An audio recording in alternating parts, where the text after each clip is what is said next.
বিয়াম ফাউন্ডেশনের প্রশিক্ষণ কেন্দ্র ও অডিটোরিয়াম ভবনের ভিত্তিপ্রস্তর স্থাপন করেছেন প্রধানমন্ত্রী তারেক রহমান। সকালে রাজধানীর নিউ ইস্কাটনে বিয়াম ফাউন্ডেশন পৌঁছান প্রধানমন্ত্রী। এরপর তিনি ভিত্তিপ্রস্তর স্থাপন করেন। এ সময় তিনি সেখানে দোয়া পড়েন। নতুন এই ভবন নির্মাণ হলে বিয়াম ফাউন্ডেশনের প্রশিক্ষণ কার্যক্রম ও প্রশাসনিক কাজে আরও সক্ষমতা বাড়বে বলে মনে করা হচ্ছে।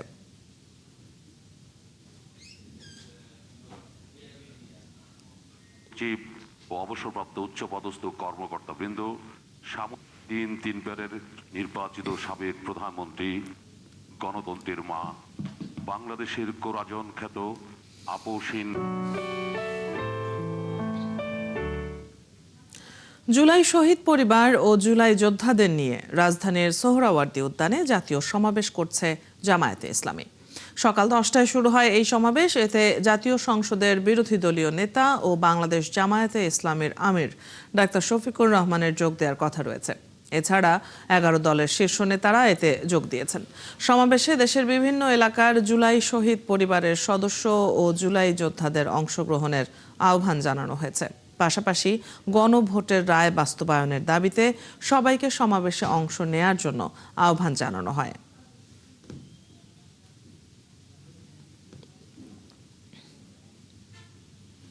দর্শক, রাজধানীর সোহরাওয়ার্দী উদ্যানে জামায়াতের জাতীয় সমাবেশের আরো খবর নিয়ে যুক্ত হচ্ছেন সহকর্মী শাহিদুজ্জামান সাকিব।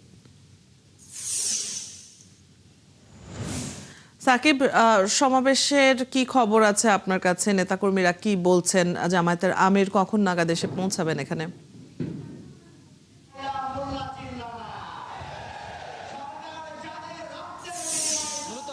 সমাবেশে যারা ডেলিগেট তারা জুলাই যোদ্ধা এবং জুলাই গণঅভ্যুত্থানের শহীদ পরিবারের সদস্য, তারা এখন মূলত তারাই বক্তৃতা করছেন। যে দাবিতে আজকের এই সমাবেশ, গণভোটের রায় বাস্তবায়ন এবং জুলাই সনদ বাস্তবায়ন।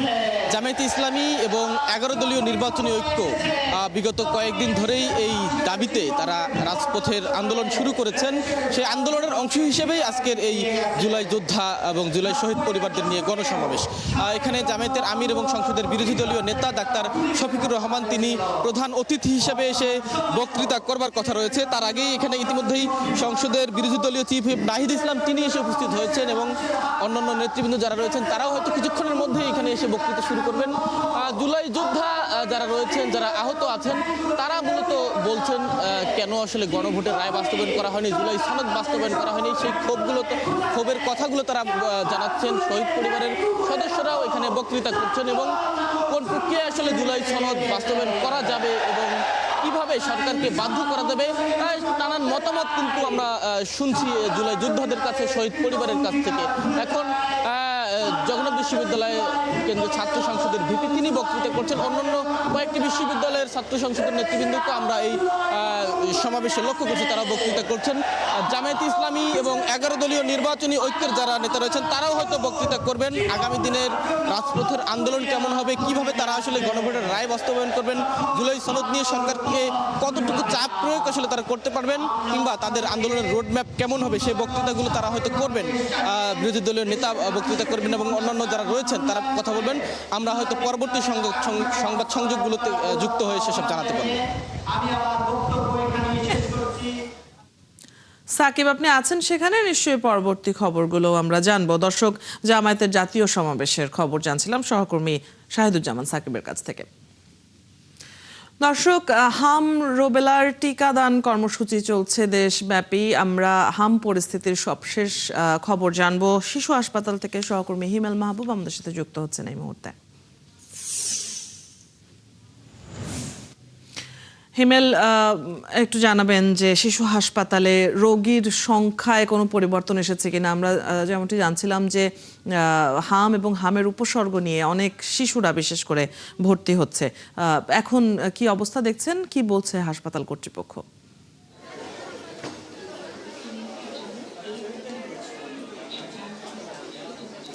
অদিতি, হামের তথ্য দেওয়ার আগে একটু আপনাকে জানিয়ে রাখি যে ৭১-এর সংবাদ প্রচারের পর কিন্তু স্বাস্থ্য অধিদপ্তর যেসব হাসপাতালে অনেক যন্ত্রপাতি পড়ে রয়েছে, লোকবলের অভাবে চালু করা যায়নি, বিকল হয়ে যাচ্ছে, এইসব হাসপাতাল এবং মেডিকেল কলেজ পরিদর্শনে বেরিয়েছে। কিছুক্ষণ আগে স্বাস্থ্য অধিদপ্তরের অতিরিক্ত মহাপরিচালকের সাথে কথা হয়েছে।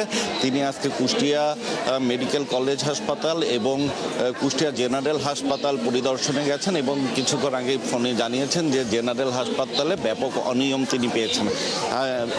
আজকে আমি এই মুহূর্তে রয়েছি বাংলাদেশ শিশু হাসপাতালের এটি আউটডোরের ছবি। আউটডোরের রুগীর চাপ দেখলে আপনি বুঝতে পারছেন যে প্রচুর অনেক শিশুকে কিন্তু নিয়ে আসা হয়েছে, যেহেতু এখন হামের প্রকোপ বৃদ্ধি পাচ্ছে। তাছাড়া হামের সাথে সাথে কিন্তু অন্যান্য রোগেও এই হাসপাতালটি এমনি কিন্তু সবসময় রোগীর চাপ বেশি থাকে। এই হাসপাতালে এখন ৭৮ জন ভর্তি রয়েছে। হাসপাতালে হামের জন্য ৪৪টি প্রথমে শয্যা করা হয়েছিল, কিন্তু শয্যার থেকে অনেক বেশি রোগী থাকায় সেই শয্যা কিন্তু আরও প্রায় ২৬ বেড বাড়ানো হয়েছে, অর্থাৎ ৭০ বেডের করা হয়েছে। যেহেতু হামের থেকে হাম ছোঁয়াচে একজনের থেকে আরও অনেকের ছড়িয়ে পড়তে পারে শিশুদের, এজন্য তাদেরকে পুরোপুরি আইসোলেশনে রাখতে হয় কিংবা আলাদাভাবে সেবা দেওয়ার কথা বলছে স্বাস্থ্য অধিদপ্তর। কিন্তু রুগীর এত চাপ যে সেটি কিন্তু অনেক সময়ই হাসপাতালগুলো সেটি করতে পারছে না, কারণ ঢাকা মেডিকেল এবং সলিমুল্লাহ মেডিকেল কলেজে কিন্তু আপাতত হামের চিকিৎসা হচ্ছে না। এই জন্য এই রাজধানীর এদিকে যে কয়েকটি হাসপাতাল রয়েছে সেই হাসপাতালের উপরে চাপ রয়েছে। তাছাড়া এখন পর্যন্ত এই গত ১৫ দিনে কিন্তু মোট ৬৪ লাখ শিশুকে টিকা দেওয়া হয়েছে, যেটির লক্ষ্যমাত্রা ১,৮০,০০,০০০। তো এই ছিল অদিতি এখানে সর্বশেষ পরিস্থিতি। নিশ্চয় পরবর্তীতে নতুন কোনো তথ্য থাকলে তা আমি আপনার মাধ্যমে দর্শকদের জানিয়ে দেব। হিমেল, আপনার মাধ্যমে আমরা শিশু হাসপাতালের এই মুহূর্তের চিত্র জেনে নিচ্ছিলাম। দর্শক, ঢাকার শিশু হাসপাতাল থেকে সহকর্মী হিমেল মাহবুব জানাচ্ছিলেন হামের পরিস্থিতি নিয়ে সবশেষ খবর। একই খবর জানতে চাই সিলেট থেকেও, সেখান থেকে সহকর্মী মুহিত দিদার আমাদের সাথে যুক্ত হচ্ছেন এই মুহূর্তে।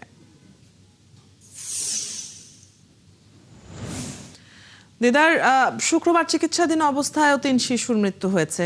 এরপরে হাম ও উপসর্গে আক্রান্তদের সর্বশেষ খবর জানাবেন।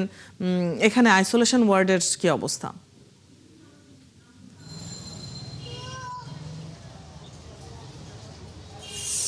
অদিতি, গত ২৪ ঘন্টায় যে ৩ জন শিশু হামে আক্রান্ত হয়ে মৃত্যুবরণ করেছেন, এ নিয়ে সিলেট বিভাগে ৯ জন শিশুর মৃত্যু হয়েছে। এই মৃত্যু নিয়ে আসলে সিলেটের মানুষের মধ্যে এখন অনেকটা আতঙ্ক সৃষ্টি হয়েছে। কারণ হচ্ছে যে সিলেটের হামের উপসর্গ নিয়ে গতকাল ৩ শিশু মৃত্যুর পর থেকে গত ২৪ ঘন্টায় ল্যাবরেটরি পরীক্ষায় নতুন করে ১০ জন রোগী শনাক্ত হয়েছেন। এ সময়ে আরও ৫৮ জন সন্দেহজনকভাবে রোগী বিভিন্ন হাসপাতালে ভর্তি হয়েছেন। বর্তমানে সিলেট বিভাগে বিভিন্ন হাসপাতালে হামের উপসর্গ নিয়ে চিকিৎসাধীন রয়েছেন মোট ১৬০ জন। স্বাস্থ্য অধিদপ্তরের তথ্য মতে ২০২৬ সালের ১ জানুয়ারি থেকে ২৪ এপ্রিল পর্যন্ত সিলেট বিভাগে মোট ৫৮ জন ল্যাব নিশ্চিত কনফার্ম হাম রোগী শনাক্ত হয়েছে। এ নিয়ে আসলে সিলেটে আসলে স্বাস্থ্য বিভাগ তারা কাজ করে যাচ্ছেন। আমি এই মুহূর্তে আছি সিলেটের একমাত্র যে হাম আইসোলেশন সেন্টার শহীদ শামসুদ্দিন হাসপাতাল, সেই হাসপাতালে আছি। আমরা এখানে কথা বলবো যে এই হাসপাতালের যিনি আবাসিক মেডিকেল অফিসার আছেন ডাক্তার মিজানুর রহমান, আমরা সরাসরি তার কাছে একটু কথা বলবো যে আজকে এখানে কতজন রোগী ভর্তি হয়েছেন এবং সব মিলিয়ে 25শে মার্চ থেকে এখানে কতজন সেবা নিয়েছেন, কতজন বের হয়েছেন, আপনি যদি একটু আমাদেরকে এই ব্যাপারটা বলেন। জি, ধন্যবাদ। আপনারা জানেন সারা দেশে হামের প্রাদুর্ভাব বৃদ্ধি পাওয়ার পরিপ্রেক্ষিতে গত মাসের ২৬ তারিখ থেকে আমরা শহীদ শামসুদ্দিন আহমেদ হাসপাতালে হামের চিকিৎসা শুরু করি বা আইসোলেশন ওয়ার্ড চালু করি। সেই পরিপ্রেক্ষিতে এ পর্যন্ত আমাদের হাসপাতালে মোট রোগী ভর্তি হচ্ছেন ৫২২ জন, তার ভিতরে সুস্থ হয়ে বাড়ি ফিরে গিয়েছেন ৪২২ জন। আজকে এ পর্যন্ত আমাদের হাসপাতালে রোগী ভর্তি আছেন ৮১ জন।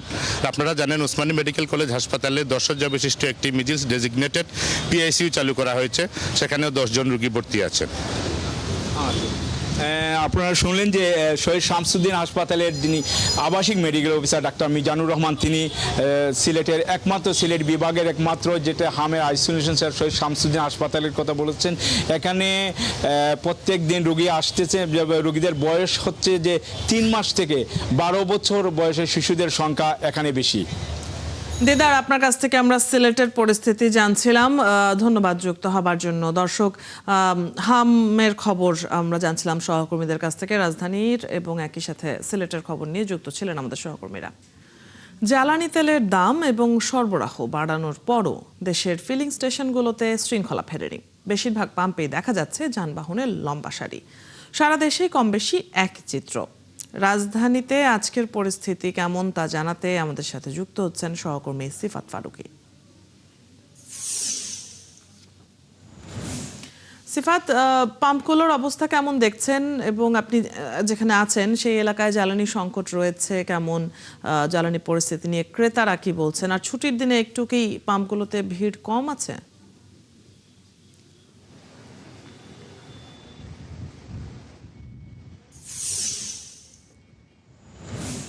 আপনি জানেন, যেদিন থেকে মূলত অকটেন, ডিজেল এবং অর্থাৎ জ্বালানি তেলের দাম বৃদ্ধি করা হয়েছে তারপর থেকেই আমরা দেখতে পেয়েছি যে স্টেশনগুলোতে তুলনামূলকভাবে গাড়ির একটু ভিড় কম দেখা গিয়েছে। এবং এখন আমি রয়েছি তেজগাঁও এলেনবাড়ি যে স্টেশনটি রয়েছে, ট্রাস্ট ফিলিং স্টেশন।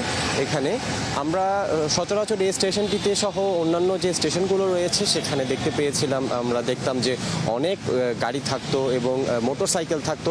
তবে তুলনামূলকভাবে কিন্তু এখন গাড়ি কিছুটা আমরা কম দেখতে পাচ্ছি। এবং এখানে যারা ড্রাইভার যারা রয়েছেন, চালক, তাদের সাথে কথা বলেছি, তারা বলছেন যে আগের তুলনায় সময় একটু কম লাগছে তেল পেতে।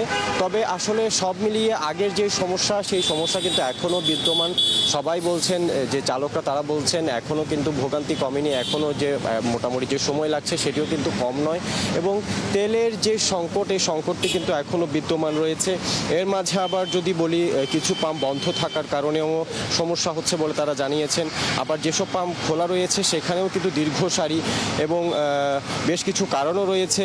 আতঙ্কে ভোক্তারা অতিরিক্ত যে তেল কিনছেন এর কারণেও সমস্যা হচ্ছে। আবার অসাধু যে ব্যবসায়ীরা, তাদের মজুতদারি বা কালোবাজারি, এছাড়া বিপিসির সরবরাহ বিতরণ ব্যবস্থাপনার বিভিন্ন দুর্বলতাও উঠে এসেছে।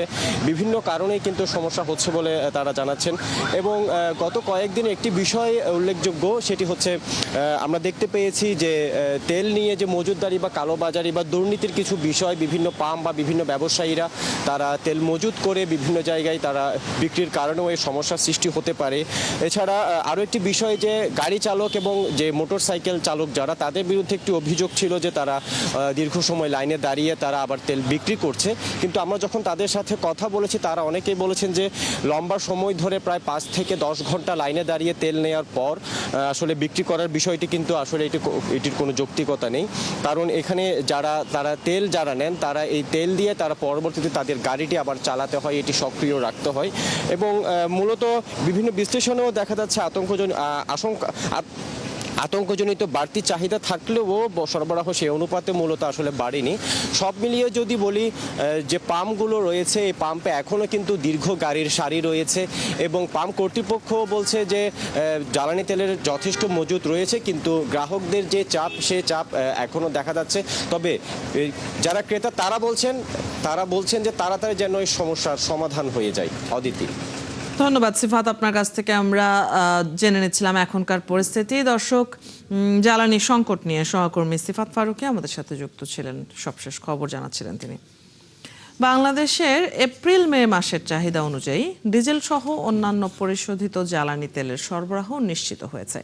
জুন মাসের চাহিদা নিশ্চিত করার কাজ চলছে, বললেন দেশে জ্বালানি সরবরাহকারী প্রতিষ্ঠানগুলোর কর্মকর্তারা। তারা আরও জানান, বর্তমান জ্বালানি সংকটের মধ্যেও বাংলাদেশে পুরনো আন্তর্জাতিক সরবরাহকারী প্রতিষ্ঠানগুলো ডিজেল সহ পরিশোধিত জ্বালানি সরবরাহ অব্যাহত রেখেছে। আরও জানাচ্ছেন প্রণবেশ চক্রবর্তী। 28 ফেব্রুয়ারি মধ্যপ্রাচ্য সংঘাত শুরুর পর এখন পর্যন্ত দেশে পরিশোধিত জ্বালানি, diesel, jet fuel, furnace oil সরবরাহে এগিয়ে আছে চীন ভিত্তিক সরবরাহকারী প্রতিষ্ঠান ইউনিপেক, জেনেভা ভিত্তিক প্রতিষ্ঠান ভিটল ও ইন্দোনেশিয়া ভিত্তিক বিএসপি। জ্বালানি আমদানির সাথে সংশ্লিষ্ট প্রতিষ্ঠানের কর্মকর্তারা জানান, এর মধ্যে এপ্রিল মে মাসে ডিজেল সহ পরিশোধিত তেলের সরবরাহ নিশ্চিত হয়েছে। জুন মাসের সরবরাহ নিশ্চিতেও কাজ চলছে। প্রায় 11টা কোম্পানি গভর্নমেন্ট থেকে ইন্ডিয়ানও নিয়ে গেছে, কিন্তু এর মধ্যে মানে কেউই আপনার তেল সাপ্লাই দিতে পারে নাই এবং তারা পিজিও জমা দিতে পারে না। কিন্তু শুধু ভিটল, বিএসপি, ইনুপ্যাক যারা আগে সাপ্লাই করতো এই সময় তারা সরকারের কাছে সরকারকে সাহায্য করার জন্য এগিয়ে আসছে। মধ্যপ্রাচ্য সংঘাত শুরুর পর 23শে এপ্রিল পর্যন্ত জ্বালানি তেলের সরকারি আমদানির বড় অংশ এসেছে চীনা প্রতিষ্ঠান ইউনিপ্যাক থেকে। এই প্রতিষ্ঠানটি ডিজেল সরবরাহ করেছে 2,35,738 মেট্রিক টন, আর জেট ফুয়েল 9,000 টনের বেশি। ভিয়েনা ভিত্তিক ভিটল ডিজেল সরবরাহ করেছে 1,57,862 টন, জেট ফুয়েল 33,000, ফার্নেস অয়েল 85,000 ও অকটেন সরবরাহ করেছে 26,000 টন। এ সময়ে ইন্দোনেশিয়া ব্রুনাই ভিত্তিক বিএসপি ডিজেল সরবরাহ করেছে 1,71,494 টন, ফার্নেস অয়েল 25,864 ও অকটেন দিয়েছে 27,000 টন। এর বাইরে পিটিএলসিএল থেকে ডিজেল এসেছে 27,000 ও আইওসিএল জেট ফুয়েল দিয়েছে 12,000 টন। আগামী দিনগুলোতেও জ্বালানি নিরাপত্তায় সরকারের সমন্বিত পদক্ষেপের উপর গুরুত্ব দিচ্ছেন সংশ্লিষ্টরা। সাপ্লাই এন্ডে কথা বলে এটার একটা সরবরাহের একটা সুষ্ঠু ব্যবস্থাপনা গড়ে তুলতে হবে। এটা গেল একটা অল্টারনেটিভ সোর্স, বলতে ইমিডিয়েটলি অল্টারনেটিভ সোর্স পাওয়া ভেরি ডিফিকাল্ট। এখন স্পট মার্কেট থেকে নিতে গেলে হয়তো আমাদেরকে আরও বেশি মূল্য দিতে হবে। তো সব কিছু মিলে সরকারকে এটার বিষয়ে একটা গুরুত্বপূর্ণ একটা সিদ্ধান্ত গ্রহণ করতে হবে। গ্রাহক থেকে তুলতে পারে নাই, যারা কনজিউম করতেছে পেট্রোল, ডিজেল, অকটেন, তাদের থেকে হয়তো টাকাটা তুলতে পারছে না, কিন্তু আমার রিজার্ভ থেকে তো যাবে আলটিমেটলি। সেটা আমার অর্থনীতিতে পুরো অবশ্যই একটা ইম্প্যাক্ট করে। সরবরাহ নিশ্চিতের পাশাপাশি সংকট নিরসনে অভ্যন্তরীণ বাজারে সিন্ডিকেটের বিরুদ্ধেও ব্যবস্থা নেওয়ার দাবি জানান সংশ্লিষ্টরা। কিছু অসাধু ব্যবসায়ী তারা অসাধু উপায় অবলম্বন করে এক ধরনের প্যানিক সৃষ্টি করতেছে। এগুলো সরকার যদি একটু মনোযোগী হয় এবং আইনগত বিষয়গুলোকে যদি এগুলোকে দেখে বিশেষ করে এবং একটু কঠোর ব্যবস্থা নেয়, তাতে করে কিন্তু আমাদের জনগণের মনে একটা স্বস্তি এবং পাশাপাশি আমাদের ইকোনমিতেও কিন্তু এই যে জ্বালানি তেলের যে সংকট আমরা চিন্তা করেছিলাম, নতুন নতুন জাহাজ আসার ফলে এই সংকটটা কিন্তু এক ধরনের কাটিয়ে ওঠার একটা সুযোগ তৈরি হচ্ছে। বর্তমানে দেশে প্রতিদিন বিভিন্ন ধরনের জ্বালানি তেলের চাহিদা 15,000 মেট্রিক টন। প্রণবেশ চক্রবর্তী, 71, চট্টগ্রাম। আমি চাই আমার বইগুলো পাঠক সিরিয়াসলি নেবে। 2026 সালের মর্যাদাপূর্ণ কমনওয়েলথ শর্ট স্টোরি প্রাইজ তালিকায় স্থান পেয়ে 71কে বলেছেন লেখক সাজিদুল হক আবির। অন্যদিকে তালিকায় স্থান পাওয়া আরেক বাংলাদেশি আনমোনা মনীষিতা তার ছোট গল্প এ মাস্কুলিন ফেস্ট এ বুনেছেন নারীত্বের অপ্রকাশিত বাস্তবতা। বিশ্বের 54টি দেশের প্রতিযোগীদের মধ্যে 25 জনের ছোট্ট তালিকায় জায়গা পেয়েছেন তারা, জানাচ্ছেন পার্থ সঞ্জয়। বিশ্বের 7,806 জন প্রতিযোগীর মধ্যে 25 জনের ছোট্ট তালিকায় আছেন বাংলাদেশের আনমোনা মনীষিতা ও সাজিদুল হক আবির। বিশ্বের অন্যতম সাহিত্য প্রতিযোগিতার সংক্ষিপ্ত তালিকায় এই দুই বাংলাদেশি লেখকের ঠাঁই পাওয়া একই সঙ্গে আনন্দের ও গর্বের। আমি গল্পটা পাঠিয়েছি বাংলায় এবং অনুবাদটা হচ্ছে কয়েকটা লেয়ারে। আপনি দেখবেন যে আমার গল্প অনুবাদক দুজন, একজন হচ্ছে আপনার অরুণাভ ঘোষ, আরেকজন হচ্ছে শবনম নাদিয়া। আমি একটা গল্প লিখেছিলাম, একটা বন্ধুকে দেখিয়েছিলাম, সে আমাকে বলল যে মানে এটা তো ডেডলাইন আছে এখন 1-2 দিন, সাবমিট করে দাও। আমি সাবমিট করে দিলাম, এভাবেই হয়ে গেল আর কি। এর আগে কালীয় কলম পুরস্কার পাওয়া সাজিদুল হক আবির ইস্ট ওয়েস্ট বিশ্ববিদ্যালয়ের ইংরেজি বিভাগের শিক্ষক। অন্যদিকে আনমোনা মনীষিতা ব্র্যাক বিশ্ববিদ্যালয়ের ইংরেজি বিভাগের প্রভাষক। দুজনেই ঢাকা বিশ্ববিদ্যালয়ের ইংরেজি সাহিত্যে স্নাতক। আবিরের লেখালেখির হাতে খড়ি বাবার হাত ধরে, বাবাই যেন মেন্টর। কমনওয়েলথ শর্ট স্টোরি কম্পিটিশনের ছোট্ট তালিকায় ঠাঁই পাওয়া তার গল্পের শিরোনাম মফিজের রিলেশনে স্পার্ক নাই। মফিজ একজন দরিদ্র দিনমজুর, তার ওয়াইফের সাথে হচ্ছে তার রিলেশন আর ক্লিক করতেছে না, কারণ স্পার্ক নাই। তার এক ফ্রেন্ড বলে, এখন স্পার্ক জিনিসটা কি এটা বুঝতে সে হচ্ছে এলাকার ইলেকট্রিশিয়ানের কাছে যায়, তো ইলেকট্রিশিয়ান থেকে ফিজিক্সের টার্মে বোঝায় যে যখন হচ্ছে মানে ইলেকট্রনের ওভারফ্লো হয় তখন স্পার্ক হয়। তো তোর আসলে সেই মানে তোর বইয়ের ভিতরে সে একটা আধানের ঘাটতি আছে। আনমনা মনীষিতার নির্বাচিত হওয়া গল্পের ভাবনা তার দাদিমণিকে ঘিরে। স্পেসিফিক কোনো এজেন্ডা নিয়ে গল্পটা আসলে লিখিনি। গল্পটা অনেকটাই প্রভাবিত হয়েছে আমার দাদুমণির গল্প দিয়ে, কাহিনী দিয়ে। ছোটোবেলা থেকে তার কাহিনী শুনে এসেছি তার মুখ থেকেই। তো তার জীবনের অনেকগুলো মানে উপাদান আমাকে খুবই প্রভাবিত করেছে ছোটোবেলা থেকেই।